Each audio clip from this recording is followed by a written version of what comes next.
Maoist ఉద్యమ ప్రస్థానంలో ఉమ్మడి వరంగల్ జిల్లాది కీలక పాత్ర. పీపుల్స్ వార్ ఉద్యమంలో చేరి కీలక పదవులను చేపట్టారు. అలాంటిది క్రమంగా తమ పట్టును కోల్పోతున్నారు. ప్రభుత్వాలు, పోలీసులు మావోయిస్టు ఉద్యమాన్ని వ్యూహాత్మకంగా అణిచివేస్తుండటంతో ఉక్కిరి బిక్కిరి అవుతున్నారు. ఛత్తీస్గఢ్లో జరుగుతున్న భారీ ఎన్కౌంటర్లో ఉమ్మడి జిల్లాకు చెందిన పలువురు మావోయిస్టులు మృత్యువాత పడుతున్నారు.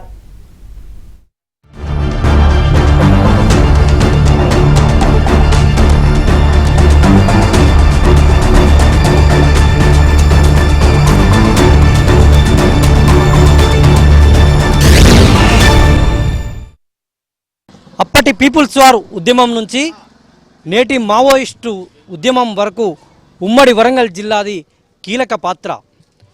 ఇక్కడ ఒక్కొక్క పల్లె నుంచి ఒక్కొక్క అమరుడు ఉంటాడు.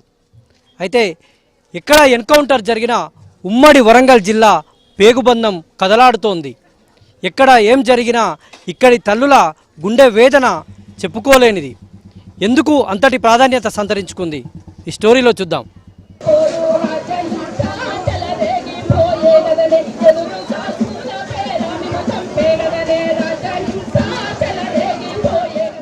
ఏ అడవిలో తూటా పేలిన ఓరుగల్లు గుండె జల్లుమంటోంది.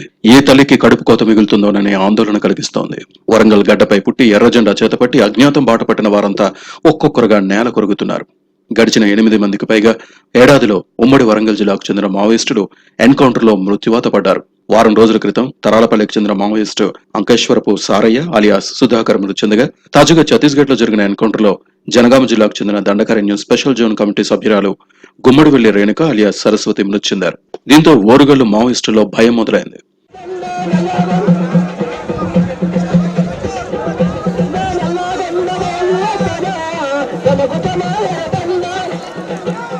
ఉమ్మడి వరంగల్కు చెందిన 25 మందికి పైగా మావోయిస్టులు కీలక పదవుల్లో ఉన్నారు.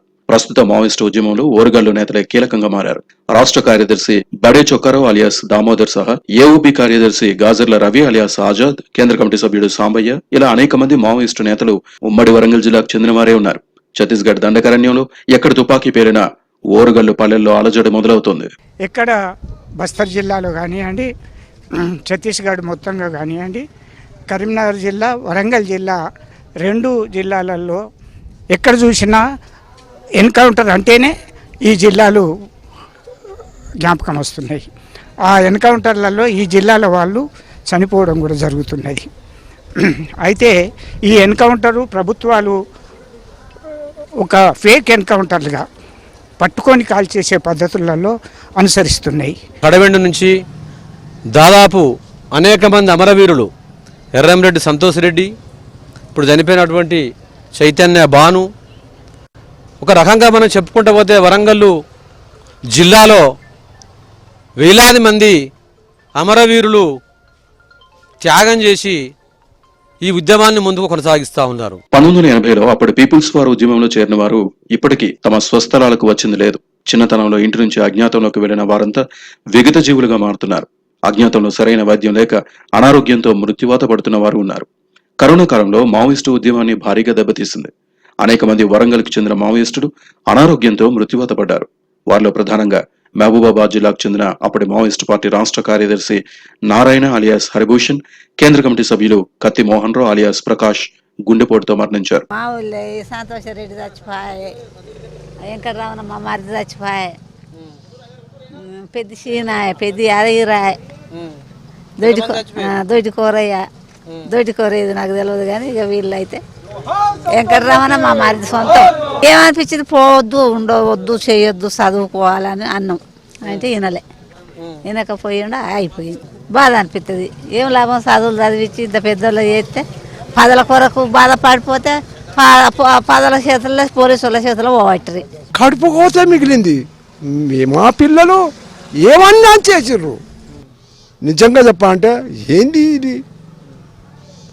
కోతి విశ్వాసం గల కోతికి అన్యాయం జరిగితే కోతిలు అన్ని గుంపుగా తయారవుతున్నాయి. కానీ మనలో ఎందుకు లేదు సంస్కరణ అనేది అనిపిస్తుంటుంది. ఉమ్మడి వరంగల్ నుంచి అత్యధికంగా 80 మంది అజ్ఞాతంలో కీలక పదవుల్లో మావోయిస్టులు ఉన్నట్లుగా 2010లో అప్పటి ప్రభుత్వం గుర్తించింది. ఈ 15 ఏళ్ల కాలంలో 55 మంది మావోయిస్టులు లొంగిపోవడం లేదా ఎన్కౌంటర్లో అనారోగ్యంతో మృతి చెందిన వారు ఉన్నారు. ప్రస్తుతం ఉమ్మడి వరంగల్ జిల్లాకు చెందిన 25 మంది మావోయిస్టులు అజ్ఞాతంలో కీలకంగా ఉన్నట్లు సమాచారం. వీరిలో ములుగు జిల్లాకు చెందిన బడే Chokka Rao alias Damodar Maoist party రాష్ట్ర కార్యదర్శిగా ఉన్నారు. ఇక కేంద్ర కమిటీ సభ్యుడిగా భూపాలపల్లి జిల్లాకు చెందిన గాజర్ల రవి అలియాస్ గణేష్ కీలక నేతగా పనిచేస్తున్నారు. అలాగే పలువురు నేతలు కేంద్ర కమిటీ, దండకారణ్య స్పెషల్ జోన్ కమిటీల్లో కీలక బాధ్యతల్లో ఉన్నారు. కారణ్యం నెత్తిరోడుతున్నది. ఏకపక్ష శత్రుదేశం మీద జరిగినట్టుగా యుద్ధం జరుగుతున్నది. ఎక్కడ ఎన్కౌంటర్ జరిగినా, ఇవాళ భారతదేశ వ్యాప్తంగా ఎక్కడ ఎన్కౌంటర్ జరిగినా వరంగల్ గుండెకు గాయం, తిరుగు ఎనలేని యుద్ధాన్ని కొనసాగిస్తున్నది. డ్రోన్లతోటి ఏరులు పారిస్తూ ఉంది. గత 3 నెలల నుండి దాదాపుగా 100 మందిని మట్టు పెట్టడం జరిగింది. గత సంవత్సరంలో 300 మందిని మట్టు పెట్టడం జరిగింది. ఈ యుద్ధాన్ని ఆపాల్సిన బాధ్యత ప్రభుత్వం మీద ఉంది. ఒకవేళ తన రాజ్యాంగం ప్రకారమే వాళ్ళను శిక్షించదలుచుకుంటే పట్టుబడ్డ వాళ్ళను చంపివేసి భయభ్రాంతులకు గురి చేస్తున్నదంటే అసలు ప్రభుత్వమే వాళ్లకు భయపడుతున్నదని చెప్పి ప్రజలు భావిస్తున్నారు. ఇవాళ 2004లో మావోయిస్టు పార్టీగా ఆవిర్భవించిన తర్వాత ఉమ్మడి ఆంధ్రప్రదేశ్ లో మావోయిస్టులు ఉద్యమాలు చేశారు. అయితే తెలంగాణ ఏర్పడితే తమ ఉద్యమానికి మరింత మద్దతు దొరుకుతుందని భావించిన మావోయిస్టులకు తొలి ఏడాది భారీ ఎదురుదెబ్బ తగిలింది. తెలంగాణ ఏర్పడిన తర్వాత జరిగిన తొలి మావోయిస్టు ఎన్కౌంటర్ ఓరుగల్లులోనే జరగడం అప్పట్లో చర్చనీయాంశంగా మారింది. అయితే మావోయిస్టు ఉద్యమంపై గత ప్రభుత్వం ఉక్కుపాదం మోపడంతో నక్సల్స్ తమ స్థావరాలను ఛత్తీస్గఢ్ దండకారణ్యంలోకి మార్చారు. వీరిలో వరంగల్కు చెందిన మావోయిస్టులే అధికంగా ఉన్నారు.